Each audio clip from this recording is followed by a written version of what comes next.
ഈ വീഡിയോയിൽ Iran America 60 ദിവസത്തെ ഒരു ടെമ്പററി MOU സൈൻ ചെയ്യാൻ തയ്യാറായിട്ടുണ്ട്. അതുമായിട്ട് ബന്ധപ്പെട്ട കുറച്ച് വിവരങ്ങളും, അതുപോലെ G7-ൽ ട്രംപും മോദിയും കൂടി ഒരു കൂടിക്കാഴ്ചയ്ക്ക് സാഹചര്യം ഒരുങ്ങുകയാണ്. അതുമായിട്ട് ബന്ധപ്പെട്ട ഡെവലപ്മെൻറ്റ്സും ഈ വീഡിയോയിൽ നമുക്ക് നോക്കാം. അപ്പോൾ ഇതിൽ ഇറാൻ അമേരിക്കയുമായിട്ട് ബന്ധപ്പെട്ട ഡീൽ എന്താണെന്ന് പറഞ്ഞാൽ 2 സ്റ്റേറ്റ്മെൻറ്റുകൾ ഞാനിപ്പോൾ ഇവിടെ ആദ്യമേ തന്നെ കാണിക്കാം. നിങ്ങൾ ജസ്റ്റ് ഒന്ന് വായിച്ചോളൂ, കാരണം അതിൽ തന്നെ ഉണ്ട് നമ്മൾ എന്താണ് പറയാൻ പോകുന്നുള്ളത്.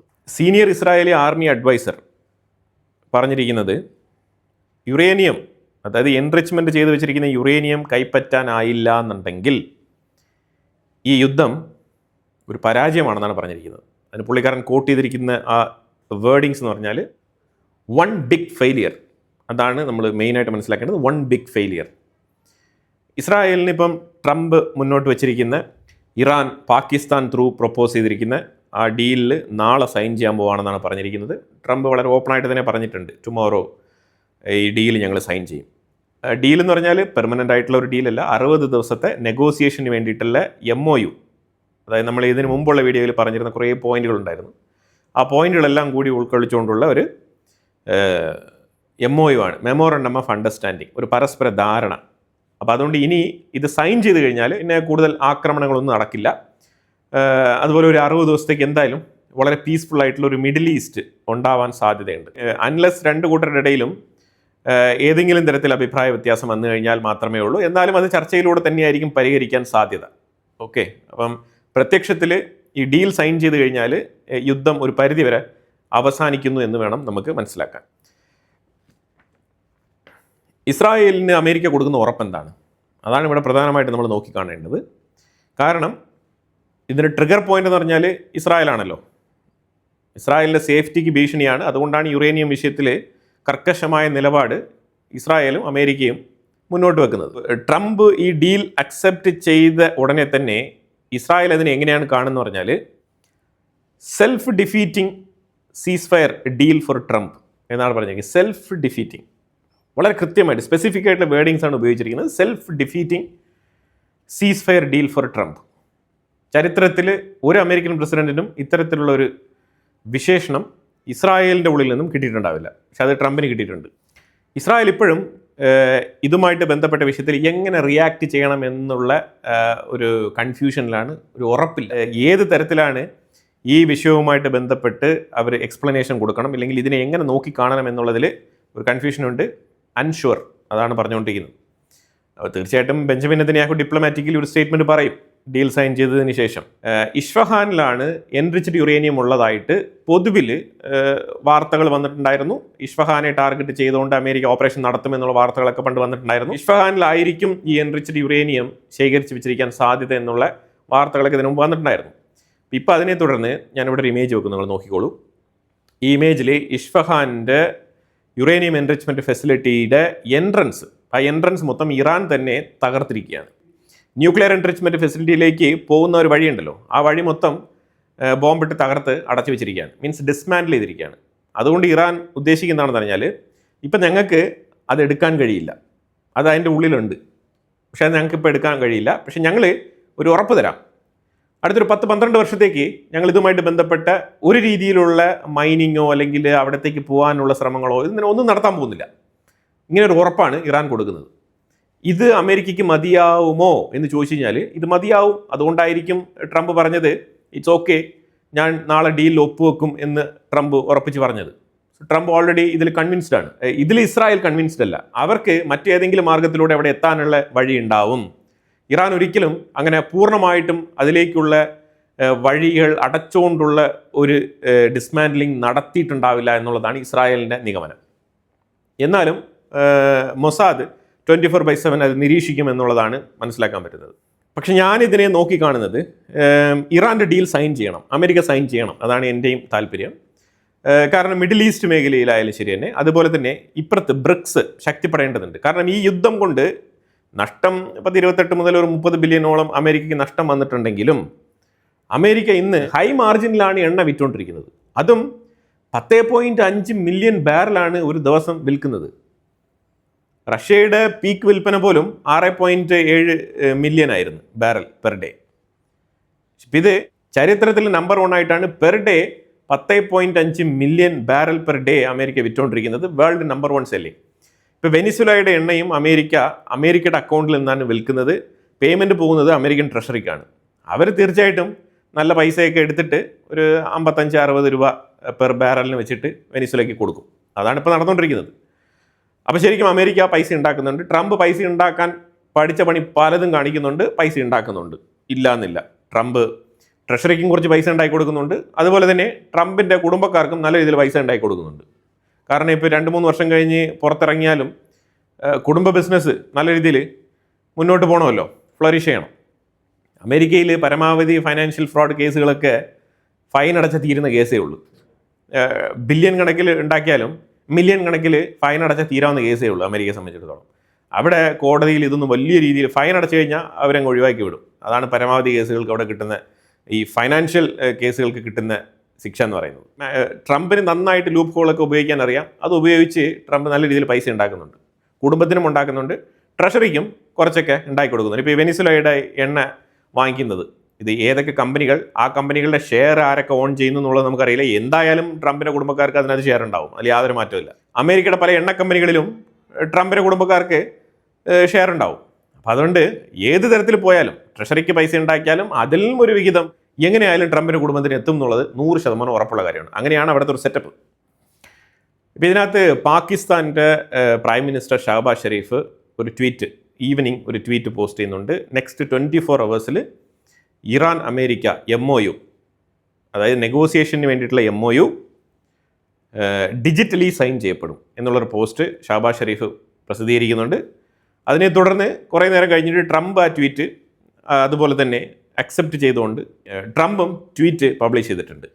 അപ്പോൾ ഇറാൻ സൈഡിൽ നിന്നും ഒരു പോസിറ്റീവ് ആറ്റിറ്റ്യൂഡ് വന്ന സ്ഥിതിക്ക് തീർച്ചയായിട്ടും യുദ്ധത്തിന് ഒരു അവസാനം ഉണ്ടാകുന്നു വേണം നമുക്ക് മനസ്സിലാക്കാൻ. ഇപ്പോൾ ഇതിൽ നിന്നും എനിക്ക് മനസ്സിലാക്കാൻ പറ്റിയത് ഹോർമോസ് കടലിടുക്കിൽ ഒരു ചെറിയ ചാർജ്, ഇതിനു മുമ്പ് ടോൾ എന്നാണ് ഇറാൻ വിശേഷിപ്പിച്ചിരുന്നത്, IRGC.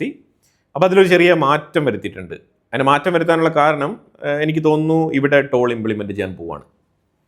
അപ്പോൾ അതായത് ഞാൻ ആദ്യം പറഞ്ഞു വെച്ചത് സെൽഫ് ഡിഫീറ്റ് സീസ് ഫയർ ഡീൽ ഫോർ ട്രംപ് എന്ന് പറഞ്ഞിട്ടുണ്ടല്ലോ. എന്തുകൊണ്ടാണെന്ന് പറഞ്ഞാൽ ഇത് വൺ ഓഫ് ദ റീസൺ ആണ്. അതായത് ഇതിനു മുമ്പ് വെറുതെ കപ്പലുകൾ അങ്ങോട്ടും ഇങ്ങോട്ടും പൊയ്ക്കൊണ്ടിരുന്ന സ്ട്രേറ്റ് ഓഫ് ഹോർമൂസിൽ ഇപ്പോൾ അമേരിക്ക യുദ്ധം നടത്തി അതിലേക്കൊരു ചാർജ് ഈടാക്കുന്ന ഒരു അവസ്ഥയിലേക്ക് എത്തിച്ചിരിക്കുകയാണ്. ഇത് അമേരിക്ക നാളെ ഒപ്പിടുന്നതിന് മുമ്പ് ഇതുമായിട്ട് ബന്ധപ്പെട്ട് ഏതെങ്കിലും തരത്തിൽ ചർച്ച നടത്തുമോ ഇല്ലയോ എന്നുള്ളതൊന്നും നമുക്കറിയില്ല. ഇപ്പം നിലവിൽ ഡെസ്പറേറ്റ്ലി ഒരു MOU സൈൻ ചെയ്യുകയാണ്. ഈ MOU സൈൻ ചെയ്യുന്നതിന് മുമ്പ് ഒരു തരത്തിലുള്ള നെഗോസിയേഷൻസും സംസാരിക്കാൻ പോകുന്നില്ല. ഇപ്പം ഞാൻ പറഞ്ഞ ഈ സ്ട്രേറ്റ് ഓഫ് ഹോർമൂസിൻ്റെ ടോൾ പിരിക്കുന്ന വിഷയമായിക്കോട്ടെ, യുറേനിയവുമായിട്ട് ബന്ധപ്പെട്ട വിഷയമായിക്കോട്ടെ, ഇതൊന്നും തന്നെ അമേരിക്ക ഈ സൈൻ ചെയ്യുന്നതിന് മുമ്പ് സംസാരിക്കാൻ പോകുന്നില്ല. കാരണം ഇതൊരു 60 days നെക്സ്റ്റ് ലെവൽ നെഗോസിയേഷനിലേക്ക് പോകാനുള്ള ഒരു ഡീലാണിത്. ഇറാൻ അമേരിക്ക ഡീൽ സൈൻ ചെയ്തു എന്ന് പറഞ്ഞിട്ട് തലക്കെട്ടുകൾ വരും. ഇത് ശരിക്കും 60 ദിവസത്തേക്കുള്ള ഒരു ടെമ്പററി സീസ് ഫയർ ഡീലാണ്. ഇതിൽ ഇറാൻ നെഗോസിയേഷനിലേക്ക് വരുന്നതിനുള്ള കണ്ടീഷനാണിത്. അപ്പോൾ ആ സാഹചര്യത്തിൽ ഇപ്പോൾ ഇറാൻ്റെ ആ ഒരു ലാംഗ്വേജിൽ ഒരു ചെറിയ ചേഞ്ച്. എന്ത് ലാംഗ്വേജ്? ടോൾ എന്നുള്ള ആ ഡ്യൂട്ടി അല്ലെങ്കിൽ ഏതെങ്കിലും സർചാർജ് എന്നുള്ള കംപ്ലീറ്റ് ടെർമിനോളജിയും അവർ ഒഴിവാക്കിയിരിക്കുകയാണ്. എന്നിട്ട് ഇപ്പോൾ പുതുതായിട്ട് ഒരു ടെർമിനോളജി ഇറാൻ അവിടെ പ്ലേസ് ചെയ്യുന്നുണ്ട്. കാരണം ഈ അന്താരാഷ്ട്ര വാട്ടർ വേയിൽ കയറിയിട്ട് അതിലേ പോകുന്ന കപ്പലുകൾക്ക് ടോൾ പിരിക്കുക, അഡീഷണലായിട്ട് എന്തെങ്കിലും സർചാർജസ് വാങ്ങിക്കുക, ഇതൊന്നും അലൗഡ് അല്ല, നിയമവിരുദ്ധമാണ്. പക്ഷേ അതേസമയം ഇപ്പോൾ അവർ കൊണ്ടുവന്നിരിക്കുന്ന വേർഡിങ്സ് എന്ന് പറഞ്ഞാൽ സർവീസ് ഫീ. അത് നിങ്ങളുടെ കപ്പൽ സുരക്ഷിതമായിട്ട് പോകാനും ഇതിൽ ഒരു രീതിയിലുള്ള കടൽക്കൊള്ളയോ അങ്ങനെയുള്ള ഒരു സംഭവങ്ങളും നടക്കാതിരിക്കും, ഒരു അനോമലീസും ഇവിടെ സംഭവിക്കാതിരിക്കാൻ വേണ്ടിയിട്ട് ഞങ്ങളുടെ ആർമിയെ ഉപയോഗിച്ചുകൊണ്ട് ഇവിടെ പ്രൊട്ടക്ഷൻ ഒരുക്കുന്നു. അപ്പോൾ ആ പ്രൊട്ടക്ഷന് വേണ്ടിയിട്ട് ചെറിയൊരു സർവീസ് ഫീ എന്നാണ് പറഞ്ഞിരിക്കുന്നത്. ഈ സർവീസ് ഫീ എത്രയാണെന്നുള്ളതൊക്കെ മില്യൺ കണക്കിൽ ഡോളേഴ്സാണ് ശരിക്കും. കപ്പലിൻ്റെ വെയിറ്റേജ്, കപ്പലിൻ്റെ കപ്പാസിറ്റി, കപ്പലിൻ്റെ അന്തസ്സും ആസ്തിയൊക്കെ അനുസരിച്ചുള്ള സർവീസ് ഫീ ആയിരിക്കും അവർ ഈടാക്കാൻ പോകുന്നത്. ഈ ടോൾ തന്നെയാണ് അവർ ഈടാക്കാൻ പോകുന്നത്. ഈ പിരിക്കുന്ന എമൗണ്ടിൽ കുറവൊന്നും വരുത്താൻ പോകുന്നില്ല. പക്ഷേ അതിനൊരു പേരിൽ ഒരു വ്യത്യാസം വരുത്തിയിട്ടുണ്ട് അവർ, അതാണ് സർവീസ് ഫീ. അപ്പോൾ ആ സർവീസ് ഫീ അവർ ഈടാക്കും. അതുകൊണ്ടാണ് അവർ സർവീസ് ഫീ എന്ന് പറഞ്ഞിട്ട് അതിൻ്റെ പേര് മാറ്റിയിരിക്കുന്നത്. അമേരിക്ക കൊടുത്ത ഐഡിയ ആയിരിക്കും പാകിസ്ഥാൻ്റെ അടുത്ത് പറഞ്ഞു കൊടുത്തിട്ടുണ്ടാവും, ടോളൊന്നും ഇവിടെ പിരിക്കാൻ പറ്റില്ല, ഇനി ഒരു കാര്യം ചെയ്യും, അതിൽ ചെറുതായിട്ടൊന്ന് മാറ്റിയിട്ട് സർവീസ് ഫീ എന്ന് ആക്കിക്കോ എന്ന് പറഞ്ഞിട്ട് അവർ കറക്റ്റ് ചെയ്ത് കൊടുത്തിട്ടുണ്ടാവും. അതുകൊണ്ടായിരിക്കും സർവീസ് ഫീ എന്ന് പറഞ്ഞിട്ട് ഇറാൻ ഇപ്പോൾ എടുത്ത് പറഞ്ഞിരിക്കുന്നത്. അബ്ബാസ് അറക്ചി ഇത് കൃത്യമായിട്ട് പറഞ്ഞിട്ടുണ്ട്, സർവീസ് ഫീ ഈടാക്കും. ഇത് അക്സെപ്റ്റ് ചെയ്തുകൊണ്ടുള്ള സിഗ്നേച്ചർ ആയിരിക്കും നാളെ ട്രംപ് ഒപ്പുവയ്ക്കാൻ പോകുന്നത്. ബാക്കിയെല്ലാം ഇത് കഴിഞ്ഞിട്ട് നെഗോഷിയേറ്റ് ചെയ്യാമെന്നാണ് പറഞ്ഞിരിക്കുന്നത്. പക്ഷേ ഈ ഒപ്പിടുന്ന കരാറിൽ പറഞ്ഞിരിക്കുന്ന കാര്യങ്ങളെല്ലാം തന്നെ കൃത്യമായിട്ട് ഫോളോ ചെയ്യേണ്ടി വരും. അല്ലാന്നുണ്ടെങ്കിൽ ഇറാൻ പിന്മാറും. അപ്പോൾ ആ രീതിയിലേക്ക് കാര്യങ്ങൾ വരികയാണ്. അറബ് കൺട്രീസ് അവർ ഒരു സൈഡിൽ ഡിസപ്പോയിൻറ്റഡ് ആണ്, ഇല്ല എന്ന് പറയാൻ പറ്റത്തില്ല. ഒന്ന് ഈ ടോളും അതുമായിട്ടൊക്കെ ബന്ധപ്പെട്ട കാര്യങ്ങൾ, ഇതിനു മുമ്പ് ഫ്രീ ആയിട്ട് പൊയ്ക്കൊണ്ടിരുന്ന ട്രാൻസ്പോർട്ടേഷൻ ഇനിയിപ്പോൾ അഡീഷണൽ കോസ്റ്റ് ഇറാന് പേ ചെയ്തുകൊണ്ട്, അതായത് ഇനിയിപ്പോൾ ഇവിടെ പേർഷ്യൻ ഗൾഫിൽ കിടക്കുന്ന രാജ്യങ്ങൾ ചെയ്യുന്ന ഓരോ കച്ചവടവും ഇറാന് വേണ്ടിയിട്ടും കൂടി ഉള്ളതാണ്. മനസ്സിലായോ? ഇപ്പോൾ UAE-യിൽ നിന്ന് പോകുന്നതായിക്കോട്ടെ, ഇനി UAE Oman through strait of ഹോർമോസിനെ ബൈപ്പാസ് ചെയ്തുകൊണ്ടുള്ള ഒരു വ്യാപാര പാതയാണ് അവർ ലക്ഷ്യമിടുന്നത്. 2027 UAE ആ ടോൾ ഒഴിവാക്കി കൊടുക്കും. കാരണം അവർ പേ ചെയ്യില്ല. കാരണം അവർ അതിൻ്റെ ആൾട്ടർനേറ്റ് റൂട്ട് കണ്ടെത്തിക്കൊണ്ടിരിക്കുകയാണ്.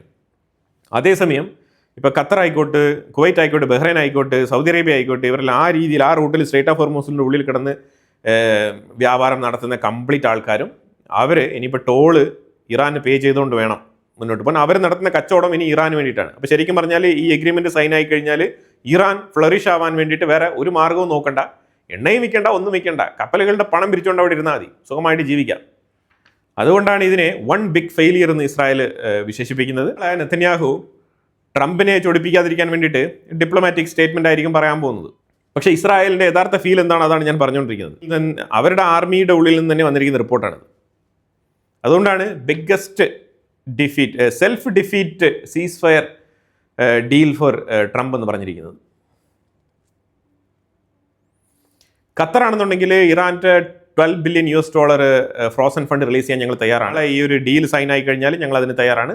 പ്ലസ് ഞങ്ങളൊരു $6 ബില്യൺ കൂടി അഡീഷണൽ ഫണ്ട് കൊടുക്കാനും തയ്യാറാണ്. ലോൺ മാതൃകയിൽ അവർക്ക് പൈസ കൊടുക്കാനും തയ്യാറാണെന്നാണ് ഖത്തർ പറഞ്ഞിരിക്കുന്നത്. അതായത് ഇനി അഥവാ ഇതെങ്ങാനും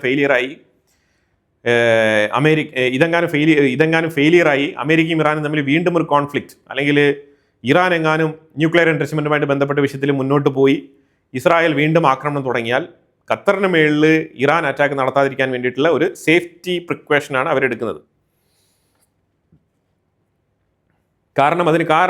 അതിന് കാരണം വളരെ വ്യക്തമാണ്. സൗത്ത് പാർ എന്ന് പറഞ്ഞ ആ ഒരു ഗ്യാസ് സ്റ്റേഷനാണ്. അവിടെ ഖത്തറും ഇറാനും കൂടി ചേർന്ന് പ്രവർത്തിക്കേണ്ടതുണ്ട്. പക്ഷേ അതിനി ഒരു 5 വർഷത്തേക്ക് നടക്കില്ല എന്നുമാണ് മനസ്സിലാക്കാൻ പറ്റുന്നത്.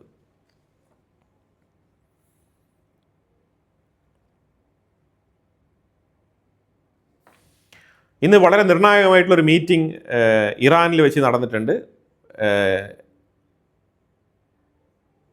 ചൈനയുടെ ഡെലിഗേറ്റ്സും അതേപോലെ റഷ്യയുടെ ഡെലിഗേറ്റ്സും ഇറാൻ വിസിറ്റ് ചെയ്തിട്ടുണ്ട്. അവിടെ ശരിക്കും റഷ്യ അവിടെ കൃത്യമായിട്ട് പറഞ്ഞൊരു പോയിന്റ് എന്ന് പറഞ്ഞാൽ ഇറാൻ്റെ അടുത്ത് പറഞ്ഞു കൊടുത്തിരിക്കുകയാണ്. അതായത് നാളെ നിങ്ങൾ ഡീലൊക്കെ സൈൻ ചെയ്യൂ, ഓക്കെ, അതൊന്നും പ്രശ്നമില്ല. പക്ഷെ അവിടെ ഒരു കാര്യം മനസ്സിലാക്കണം, നിങ്ങൾ ഇറാനിൽ നിന്നും റഷ്യയിലേക്ക് ഷാഹിദ് ഡ്രോൺ നിങ്ങൾ ഡെലിവറി ചെയ്യുന്നുണ്ട്. അപ്പം അതുമായിട്ട് ബന്ധപ്പെട്ട് ഇപ്പം എടുത്തു മാറ്റുന്ന ഈ സാങ്ഷൻസ് ഒന്നും വീണ്ടും റീഇൻസ്റ്റേറ്റ് ചെയ്യരുത്. ഈ പോയിന്റ് റഷ്യ ഇറാൻ ഉപദേശിച്ചു കൊടുത്തിട്ടുണ്ട്. അപ്പം ഇത് വളരെ നിർണായകമായിട്ടൊരു പോയിന്റായിട്ട് നാളെ മാറാൻ സാധ്യതയുണ്ട്. കാരണം റഷ്യ ഉക്രൈൻ യുദ്ധവുമായിട്ട് ബന്ധപ്പെട്ട വിഷയത്തിൽ ഇറാനിൽ നിന്നും റഷ്യയിലേക്ക് ഡ്രോൺ സപ്ലൈ നടത്തുന്നതിനെ തടയാൻ വേണ്ടിയിട്ട് അമേരിക്ക ശ്രമിക്കും. അമേരിക്ക ഈ പോയിന്റ് ഉള്ളിൽ കൊണ്ടുവരാൻ ശ്രമിക്കും. അല്ലാന്നുണ്ടെങ്കിൽ ഈ ഒരു ടെമ്പററി ഡീലെല്ലാം തന്നെ സൈൻ ചെയ്തിട്ട് പോവും അമേരിക്ക. ഇത് സൈൻ ചെയ്ത് ഇതെല്ലാം തന്നെ ഒരു സൈഡിൽ സെറ്റിലായി വരുന്ന സമയത്ത് അമേരിക്ക വീണ്ടും ഞങ്ങൾ സാങ്ഷൻസ് എലിവേറ്റ് ചെയ്യാൻ നിൽക്കുകയാണ്. പക്ഷേ ആ സമയം നമുക്കൊരു ഡിമാൻഡ് കൂടിയുണ്ട്, നിങ്ങൾ റഷ്യയിലേക്ക് ഈ ഷാഹിദ് ഡ്രോൺ സപ്ലൈ ചെയ്യരുത് എന്നുള്ള രീതിയിലുള്ള ഡിമാൻഡ് വെക്കാനുള്ള സാധ്യത വളരെ കൂടുതലാണ്. അത് മുൻകൂട്ടി കണ്ടറിഞ്ഞുകൊണ്ട് ഈ വിഷയം ചർച്ച ചെയ്ത് പരിഹരിച്ചിട്ട് വേണം നാളെ ഒപ്പിടാൻ എന്നുള്ളൊരു ഉപദേശം റഷ്യയുടെയും ചൈനയുടെയും സൈഡിൽ നിന്ന് പോയിട്ടുണ്ട്. കാരണം റഷ്യയുമായിട്ട് സഹകരിച്ച് പ്രവർത്തിക്കുന്ന വിഷയത്തിൽ ഒരു ക്ലാരിറ്റി വരുത്തേണ്ടതുണ്ട് എന്നുള്ളത് റഷ്യയുടെയും ചൈനയുടെയും ഉപദേശമാണ്. എന്തുകൊണ്ടാണെന്ന് പറഞ്ഞാൽ ഈ ഡീൽ സൈൻ ആയി കഴിഞ്ഞാൽ ഇന്ത്യക്ക് വളരെ നല്ലതാണ്. കാരണം ബ്രിക്സ് ശക്തിപ്പെടും. ബ്രിക്സ് ശക്തിപ്പെടണം എന്നുണ്ടെങ്കിൽ അമേരിക്കയ്ക്ക് ഇറാൻ്റെ ഉള്ളിൽ ഇൻഫ്ലുവൻസ് ഇല്ലാതാവണം. അപ്പോൾ ഇപ്പോഴും നിലവിലെ ഇൻഫ്ലുവൻസ് ഇല്ലാതെ തന്നെയാണ് ആയിരിക്കുന്നത്. ഇറാൻ വീക്ക് ആയിട്ടുണ്ടെന്ന് വെച്ചാൽ ഇറാൻ വീക്ക് ആയിട്ടുണ്ട്. പക്ഷേ ഈ ഡീൽ സൈൻ ആയി കഴിഞ്ഞാൽ ഇറാൻ ശക്തമായ രീതിയിൽ തിരിച്ചു വരും. അതൊരു യാഥാർത്ഥ്യമാണ്. കാരണം ഇറാൻ്റെ സാങ്ഷൻസ് പൂർണ്ണമായിട്ട് എടുത്ത് മാറ്റണം, മാറ്റുന്നെങ്കിൽ പൂർണ്ണമായിട്ട് എടുത്ത് മാറ്റണം. കാരണം എന്താണ്, one more oil market open ആവുകയാണ് ഗ്ലോബലി. ഓയിൽ പ്രൈസ് ഒരു $55 കൊണ്ടുവരാൻ പറ്റും ഇറാൻ്റെ മാർക്കറ്റ് ഓപ്പൺ ആണെന്നുണ്ടെങ്കിൽ. കാരണം വെനിസുല മാർക്കറ്റ് ഓൾറെഡി ഓപ്പൺ ആയി കഴിഞ്ഞു, സൗദി അറേബ്യ ഓക്കെയാണ്, UAE ഓൾറെഡി തന്നെ ഒപ്പക്കിൽ നിന്നും പുറത്തിറങ്ങിയിരിക്കുകയാണ്. അവർക്ക് വേണ്ട രീതിയിൽ മാസീവായിട്ടുള്ള ക്വാണ്ടിറ്റി ഉൽപ്പാദിപ്പിക്കാം, ഫ്രീ ആയിട്ട് കച്ചവടം നടത്താം. ഇപ്പോൾ ഇറാൻ്റെ മാർക്കറ്റും കൂടി വരികയാണെന്നുണ്ടെങ്കിൽ ഇറ്റ്സ് ഓക്കെ. റഷ്യൻ മാർക്കറ്റ് അവർ തടഞ്ഞു വെക്കുന്നെങ്കിൽ പോലും മാനേജബിൾ ആണ്. അപ്പോൾ അതാണ് ഇന്ത്യയുടെ സൈലൻ്റ് ആയിട്ടുള്ള പിന്തുണ. ഇന്ത്യയുടെ ബ്രിക്സിൻ്റെ ഒരു കൺസെൻറ്റ് റഷ്യ ത്രൂ ഇന്ത്യ അറിയിച്ചിട്ടുണ്ട്. പേർഷ്യൻ ഗൾഫിലുള്ള രാജ്യങ്ങൾക്ക്, പരമാവധി രാജ്യങ്ങൾക്ക് ഇതിനകത്ത് ഡിസപ്പോയിൻമെൻ്റ് ഉണ്ടെങ്കിലും UAE ഇന്ത്യ കൃത്യമായിട്ട് ഈ ഡീൽ സൈൻ ആകുന്നതും കാത്തിരിക്കുകയാണ്. കാരണം അവർക്ക് നെക്സ്റ്റ് ലെവലിലേക്ക് പാർട്ട്ണർഷിപ്പ് മുന്നോട്ട് കൊണ്ടുപോകേണ്ടതുണ്ട്. അതാണ് നിർണായകമായിട്ടുള്ള വിഷയം. അതുപോലെ ആയത്തുള്ള അലി ഖമനേയിയുടെ ബറിയൽ സെറമണി ജൂണിൽ പ്ലാൻ ചെയ്തിരുന്നതാണ്. അത് പോസ്റ്റ്പോൺ ചെയ്തിട്ട് ജൂലൈയിലേക്ക് മാറ്റിയിരിക്കുകയാണ്. ജൂലൈ 4 തീയതി മുതൽ 7 തീയതി വരെ ഇറാൻ്റെ പല നഗരങ്ങളിൽ പൊതുദർശനത്തിന് വെക്കും. അത് കഴിഞ്ഞിട്ട് പുള്ളിയുടെ ബറിയൽ സെറമണി നടക്കും. അത് കഴിഞ്ഞാൽ അവിടെ ഒരു മോസ്ക്, വലിയ മോസ്ക് പുള്ളിയുടെ പേരിൽ പണിയാനാണ് അവർ പ്ലാൻ ചെയ്തിരിക്കുന്നത്. നോർത്തേൺ ഇസ്രായേലിൻ്റെ ഭാഗത്തേക്ക് അയച്ചിട്ടുണ്ട്. അതിനെ തുടർന്ന് ഇസ്രായേൽ തകൃതിയായിട്ടുള്ള ആക്രമണങ്ങൾ ലെബനൻ്റെ ഉള്ളിൽ നടത്തുകയാണ്. 20 ഗ്രാമങ്ങൾക്ക് ഇവാക്വേഷൻ ഓർഡർ ഇഷ്യൂ ചെയ്തിട്ടുണ്ട് ഇസ്രായേൽ. ഇപ്പം ഇന്ന് രാത്രി, അതായത് ഈ ഡീൽ സൈൻ ചെയ്യുന്നതിൻ്റെ തൊട്ട് തലേ ദിവസം ഇസ്രായേലിൻ്റെ ആ ഒരു വെറുപ്പ് തീർച്ചയായിട്ടും അവർ കാണിച്ചു കൂട്ടും. അത് ലെബനൻ്റെ ഉള്ളിലായിരിക്കും കാണിക്കാൻ പോകുന്നത്. അതുകൊണ്ടാണ് 20 വില്ലേജസിന് ഇവാക്വേഷൻ ഓർഡർ ഇഷ്യൂ ചെയ്തിരിക്കുന്നത്. തകർത്ത് വെച്ചിട്ടുള്ള അറ്റാക്കുകൾ നടത്താൻ പോവാണ്. ഇനി വീഡിയോ പ്രോസസ്സിങ്ങിലിരിക്കുന്ന സമയത്ത് അറ്റാക്ക് നടക്കുന്നെങ്കിൽ ഞാൻ അതിൻ്റെ ഫുട്ടേജസ് ആഡ് ചെയ്യാം.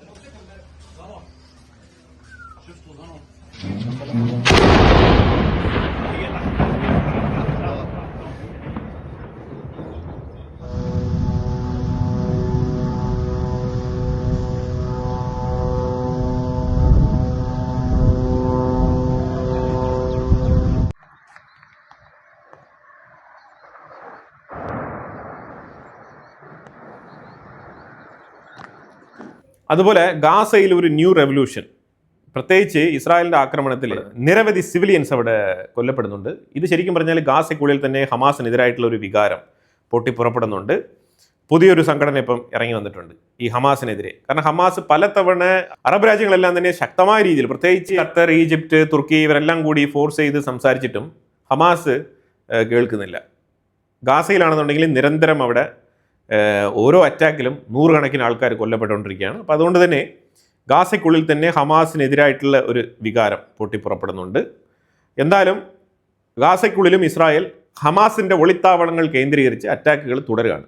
ഇനി നമ്മൾ G7 സമ്മിറ്റുമായിട്ട് ബന്ധപ്പെട്ട വിഷയത്തിലേക്ക് വന്നു കഴിഞ്ഞാൽ, അവിടെ പ്രൈം മിനിസ്റ്റർ മോദി ഫ്രാൻസിലുണ്ട്.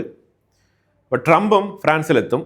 ട്രംപ് ഒരു ദിവസം ഫ്രാൻസിൽ സ്റ്റേ ചെയ്യുമെന്നാണ് മനസ്സിലാക്കാൻ പറ്റുന്നത്. കാരണം അറബ് ലീഡേഴ്സിനെ കുറേ ആൾക്കാരെ കണ്ട് സംസാരിക്കേണ്ടതുണ്ട്. പ്രത്യേകിച്ച് ഈ ഡീൽ സൈൻ ചെയ്ത് ആ ഒരു സാഹചര്യത്തിൽ എന്താണ് അവരുടെ അഭിപ്രായം, അതുമായിട്ടൊക്കെ ബന്ധപ്പെട്ട ഒരു ഡിസ്കഷൻ. ഇറാനെ ഞാൻ സൈൻ ചെയ്ത് ടേബിളിലേക്ക് എത്തിച്ചിട്ടുണ്ട്, നിങ്ങളുടെ നിർദ്ദേശങ്ങൾ പറയൂ, നമുക്ക് അതുമായിട്ട് ബന്ധപ്പെട്ട് ഡിസ്കഷൻ നടത്താം എന്നുള്ള രീതിയിൽ ഒരു ചർച്ച അവിടെ നടക്കാനുള്ള സാധ്യതയുണ്ട്. അപ്പോൾ അതിന് ഒരു ദിവസം അവിടെ ട്രംപ് ഉണ്ടാവും. അപ്പോൾ ആ ഒരു സാഹചര്യത്തിൽ മോദിയും ട്രംപും തമ്മിൽ ഒരു കൂടിക്കാഴ്ചയ്ക്ക് സാധ്യതയുണ്ട് എന്നുള്ള രീതിയിലെ വാർത്തകൾ വരുന്നുണ്ട്. ഇത് എങ്ങനെയാണ് ഏതാണെന്നുള്ളതിനെ കുറിച്ചൊന്നും നമുക്കറിയില്ല. പക്ഷേ ഈ G7 സബ്മിറ്റിൽ വെച്ചിട്ട് മോദിയും ട്രംപും കൂടിക്കാഴ്ച നടത്തും എന്നാണ് ഒരു 99% ഫോറിൻ മിനിസ്ട്രിയിൽ നിന്ന് വരുന്ന വാർത്ത. ഉക്രൈൻ ആണെന്നുണ്ടെങ്കിൽ ക്രൈമിയയിലേക്ക് പോകുന്ന 4ാമത്തെ ബ്രിഡ്ജും അറ്റാക്ക് ചെയ്ത് ക്രൈമിയയെ സെപ്പറേറ്റ് ചെയ്തിരിക്കുകയാണ്. ഇനിയിപ്പം റഷ്യ ഇതിനെ എങ്ങനെയാണ് ഹാൻഡിൽ ചെയ്യാൻ പോകുന്നത് എന്നുള്ളത് നമുക്കറിയില്ല. റഷ്യ പറഞ്ഞിരിക്കുന്നത് ശക്തമായ രീതിയിലുള്ള അറ്റാക്കുകൾ ഉക്രൈൻ്റെ ഉള്ളിൽ തുടരും എന്നാണ് റഷ്യ പറഞ്ഞിരിക്കുന്നത്. എനിവേ, റഷ്യ ഉക്രൈൻ യുദ്ധം വീണ്ടും ശക്തമായ രീതിയിൽ മുന്നോട്ട് പോവുകയാണ്. ഉക്രൈൻ ഉദ്ദേശിക്കുന്നത് ക്രൈമിയയെ കൺട്രോൾ എടുത്തു കഴിഞ്ഞാൽ ബാക്കിയുള്ള 4 പ്രൊവിൻസുകളുണ്ടല്ലോ, ഡോൺബോസ് റീജിയൻ, സപ്രേഷ്യ, അങ്ങനെ കുറേ റീജിയൻ ഉണ്ട്. പുതുതായിട്ട് ഇപ്പോൾ റഷ്യ പിടിച്ചെടുത്ത ഈ 4 മേഖലകൾ വിട്ടുകിട്ടാൻ വേണ്ടിയിട്ട് ക്രൈമിയയെ വെച്ചിട്ട് വിലപേശാം എന്നാണ് ഉക്രൈൻ ഉദ്ദേശിക്കുന്നത്. പക്ഷേ റഷ്യ അതിനെ അനുവദിക്കുമോ എന്നുള്ളത് നമുക്കറിയില്ല. പിന്നെ ബംഗ്ലാദേശുമായിട്ട് ബന്ധപ്പെട്ട വിഷയത്തിൽ കുറച്ച് ഡെവലപ്മെൻറ്റ്സ് നടക്കുന്നുണ്ട്. അവരെ നമ്മളുടെ BSFനെയൊക്കെ ബോർഡറിൽ വന്നിട്ട് മോക്ക് ചെയ്യുന്ന, കളിയാക്കുന്ന രീതിയിലുള്ള പ്രവൃത്തികളൊക്കെ ഈ ബംഗ്ലാദേശികൾ ഫെൻസിങ്ങിൻ്റെ അപ്പുറത്ത് നിന്ന് കാണിക്കുന്നുണ്ട്. അതിനെ അവിടുത്തെ border guard, Bangladesh border guard, അവരുടെ സപ്പോർട്ടും മൗന അനുവാദം ഇതിനുണ്ട് എന്നുള്ളതാണ്. ഡെയിലി അവിടെ അപ്പുറത്ത് ആൾക്കാർ വരിക, ഇങ്ങോട്ട് ഇന്ത്യൻ ബോർഡറിൽ നോക്കിയിട്ട്, ഇന്ത്യൻ ബോർഡറിന് ഇപ്പുറത്ത് നിൽക്കുന്ന നമ്മുടെ പട്ടാളക്കാരെ നോക്കിയിട്ട് കളിയാക്കുക, ഇത്തരത്തിലുള്ള പ്രവൃത്തികളൊക്കെ അവിടെ നടക്കുന്നുണ്ട്. എനിവേ, ഈ ബംഗ്ലാദേശുമായിട്ട് ബന്ധപ്പെട്ട വിഷയം ഞാൻ ഇൻസൈറ്റ്സ് മലയാളം ഗ്ലോബലിൽ സംസാരിക്കാം. കുറച്ചുകൂടെ ഡീപ്പായിട്ട് സംസാരിക്കേണ്ടതുണ്ട്. കുറച്ച് ഡെവലപ്മെൻറ്റുകൾ പുതുതായിട്ട് സംഭവിച്ചിട്ടുണ്ട്. അപ്പോൾ എന്തായാലും ഇതാണ് നിലവിലെ അമേരിക്കയും ഇറാനും നടത്തുന്ന ഡീലിൽ ഡെവലപ്പായി വന്നിരിക്കുന്ന വിഷയങ്ങൾ. ഇനിയിപ്പോൾ യുറേനിയവുമായിട്ട് ബന്ധപ്പെട്ട വിഷയങ്ങളൊക്കെ ഏത് അവസ്ഥയിൽ മുന്നോട്ട് പോകുന്നുള്ളത് നമുക്കറിയില്ല. പൊതുവിൽ ഇതാണ് അവർ എല്ലാ യുറേനിയം എൻറിച്ച്മെൻറ്റ് ഫെസിലിറ്റിയും ഇവർ ഷട്ട് ഡൗൺ ചെയ്ത് വെച്ചിരിക്കുകയാണ്. അപ്പോൾ അതുകൊണ്ട് അതൊന്നും ഇപ്പോൾ തൊടാനോ എടുക്കാനോ ഒന്നും പറ്റില്ല എന്നുള്ള ചില കഥകളൊക്കെ ഇറാൻ പറയുന്നുണ്ട്. അത് അമേരിക്ക വിശ്വസിച്ചുകൊണ്ട് നിർബന്ധിതമായിട്ട് ഈ ഡീലിലേക്ക് സൈൻ ചെയ്ത് മുന്നോട്ട് പോകുമെന്നാണ് മനസ്സിലാക്കാൻ പറ്റുന്നത്. കാരണം ട്രംപിന് ഡെസ്പറേറ്റ് ആയിട്ട് ഈ ഡീൽ ആവശ്യമുണ്ട് എന്നുള്ളതാണ് മൊത്തത്തിൽ പൊതുവിൽ മനസ്സിലാക്കാൻ പറ്റുന്നത്. പല വെളിപ്പെടുത്തലുകളും വാൾ സ്ട്രീറ്റ് ജേണൽ പോലത്തെ മാധ്യമങ്ങളൊക്കെയാണ് വെളിപ്പെടുത്തുന്നത്. വാൾ സ്ട്രീറ്റ് ജേണലിനെ കുറിച്ച് ഞാൻ പറയാനുള്ള കാര്യം, ഖത്തർ 6 ബില്യൺ കൊടുക്കും എന്ന് പറഞ്ഞത് വാൾ സ്ട്രീറ്റ് ജേണലാണ്. ഖത്തർ ഇതുവരെ അതുമായിട്ട് ബന്ധപ്പെട്ടൊന്നും പറഞ്ഞിട്ടില്ല. അതേപോലെ ഇതേ വാൾ സ്ട്രീറ്റ് ജേണൽ 2 ദിവസങ്ങൾക്ക് മുമ്പ് UAE 3 ബില്യൺ കൊടുത്തു എന്നുള്ള രീതിയിലുള്ള വാർത്തയൊക്കെ അടിച്ചിറക്കിയിട്ടുണ്ടായിരുന്നു. അതിനെതിരെ UAE ശക്തമായ രീതിയിൽ പ്രതികരിച്ചിട്ടുണ്ടായിരുന്നു. ഇതേപോലെ ഫേക്ക് ന്യൂസ് ഒക്കെ അടിച്ചിറക്കരുത്, റെപ്യൂട്ടഡ് ആയിട്ടുള്ള മീഡിയ ഇതുമാതിരിയുള്ള ഫേക്ക് ന്യൂസ് ഒക്കെ അടിച്ചിറക്കരുത് എന്ന് പറഞ്ഞാൽ ശക്തമായ രീതിയിൽ UAE അതിനെതിരെ സ്റ്റേറ്റ്മെന്റ് പുറത്തിറക്കിയിട്ടുണ്ടായിരുന്നു. അപ്പോൾ ഇത്തരത്തിലുള്ള ഫേക്ക് ന്യൂസുകളും വരുന്നുണ്ട്, ഇല്ലാന്നില്ല. ശരിക്കും UAE എന്തുകൊണ്ടാണ് ഇറാൻ അറ്റാക്ക് ചെയ്യാത്തത് എന്നതിന് വ്യക്തമായിട്ടുള്ള കാരണം വെച്ചാൽ UAEക്കുള്ളിൽ $20 ബില്യൺ വർത്ത് വരുന്ന ഇറാൻ ഫണ്ടുണ്ട്, ഇറാനിയൻ ഫണ്ട്. ആ ഫണ്ട് UAE തിരിച്ചു തരില്ല എന്ന് പറഞ്ഞിട്ട് ഇറാന് ഒരു മെസ്സേജ് നൽകിയിട്ടുണ്ടായിരുന്നു. അത് കഴിഞ്ഞിട്ടാണ് ഇറാൻ അടങ്ങി ഒതുങ്ങിയിരിക്കുന്നത്. ഇറാനും UAE നടത്തിയ സെപ്പറേറ്റ് നെഗോസിയേഷനിൽ ഈ പോയിന്റ് ശക്തമായിട്ട് അങ്ങോട്ടും ഇങ്ങോട്ടും സംസാരിച്ചിട്ടുണ്ട്, ഡിസ്കസ് ചെയ്തിട്ടുണ്ട്. ഇതാണ് മെയിനായിട്ടുള്ള റീസൺ ഇറാൻ UAEയെ അറ്റാക്ക് ചെയ്യാത്തതിൻ്റെ റീസൺ. $20 ബില്യൺ വരെ. ഖത്തറിൻ്റെ കയ്യിൽ വരെ 12 ബില്യണേ ഉള്ളൂ. UAEൻ്റെ അടുത്തുള്ളത് 20 ബില്യനാണ്. അത് ഒട്ടും പ്രതീക്ഷിച്ചില്ല ഇറാൻ. അത് UAEയുടെ ഒരു മാസ്റ്റർ സ്ട്രോക്ക് ഗെയിം ആയിരുന്നു. അപ്പോൾ എന്തായാലും വളരെ നിർണായകമായിട്ടുള്ള വിഷയങ്ങളാണ് നമ്മൾ വീഡിയോയിൽ പങ്കുവച്ചത്. ഇതിനെക്കുറിച്ചുള്ള അഭിപ്രായങ്ങൾ കമന്റ് ബോക്സിൽ രേഖപ്പെടുത്തുക. തീർച്ചയായിട്ടും കൂടുതൽ ഡെവലപ്മെൻറ്റുകൾ അടുത്ത വീഡിയോയിൽ അപ്ഡേറ്റ് ചെയ്യാം. Thank you so much.